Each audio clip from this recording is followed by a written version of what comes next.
I regard constitutional recognition of First Nations people as unfinished business. It will be a confidence statement about who we are. For the Prime Minister, the weekend's Garma Festival of Indigenous culture was an important opportunity to build momentum for the Yes case. I will be voting for my children's future and your children's future, connected together in this ancient land. I feel like saying what he said. A lot has happened in the years since the Prime Minister outlined the proposed wording of the constitutional change at last year's festival. 12 months ago, for starters, there was the hope of bipartisanship. In the spirit of cooperation, which is so necessary, can I acknowledge the Shadow Minister for Indigenous Affairs and the Shadow Attorney General, Julian Leeser. The Yes campaign's early hopes of bipartisanship are a distant memory. Mr Dutton has been to Garma several times already recently. It's a love-in for Labor, for Mr Albanese. I'd ask Mr Albanese to attend Alice Springs again. A poll by the Redbridge Group on the weekend, the first since the official yes and no cases were published, showed the no vote now having a significant majority, 56 to 44. It's a reality check after, I suppose the positivity that emerged from Garma. It is getting more divisive out there is no doubt about that. The division has been both clearly on view and deeper since federal parliament returned last week. While the opposition complains that the government is talking about the voice at the expense of issues like the cost of living, most of its question time attack has focused on the voice, or more correctly, on issues it wishes to link to the voice. On 34 occasions, the Prime Minister told Australians he was committed to implementing the Uluru Statement in full, which includes a treaty. When will we hear a straight word from this Prime Minister? The opposition, like the unofficial No campaign, has been pushing hard on the argument that what the Yes campaign and the government aren't telling you is that there is a broader agenda, that a vote for a voice will automatically lead to a treaty. You may remember this unofficial brochure from a few weeks ago.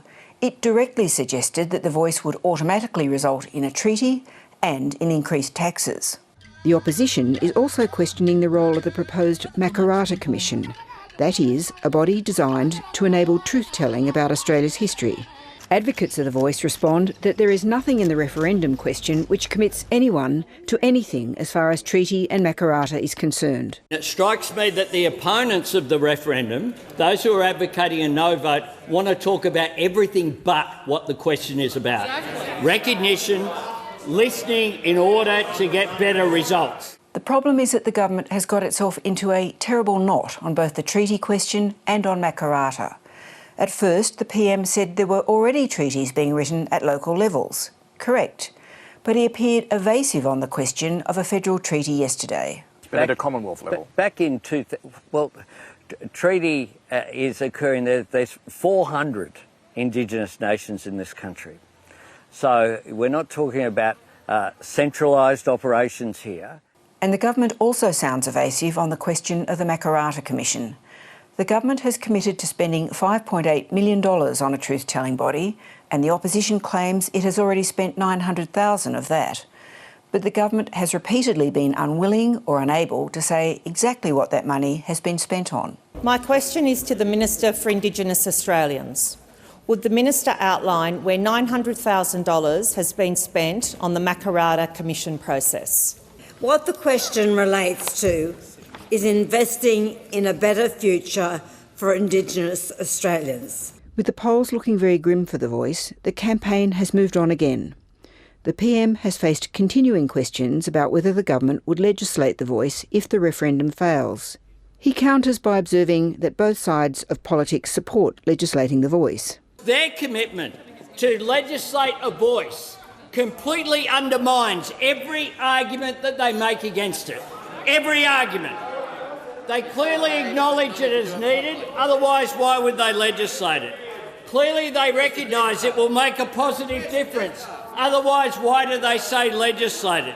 But he says the crucial issue is that constitutional recognition of the voice is what Indigenous Australians have asked for, and that supporting that is, in effect, the first act of recognition. The only difference between the two positions is that we are putting forward the position of constitutional recognition in the form that has been requested by Indigenous Australians themselves over a period of 2 decades. And the Yes camp is also now warning voters who might be wavering about the risks of betting on either a legislated voice or on the recognition issue coming back to a referendum in another form they prefer. Many people in the Republic referendum thought it had come around again. The Prime Minister continually asserts that the voice is an issue for Indigenous Australians, not about him. The opposition and the No campaign continually present it as a child of Canberra and the elites and Anthony Albanese. This referendum is primarily about him, his legacy, what he wants to leave behind. This is entirely about him. The PM says the debate shouldn't be about politics, though this seems to be a little ambitious given how the No case has been running. Financial Review political editor Phil Curry last week reported a Coalition MP's text message saying, quote, "We can't win the election unless we defeat the voice solidly. That is, we need to defeat it to get to the election starting line." For now, the government is concentrating on the starting line for the referendum, an official campaign running for a few weeks before an expected mid-October vote.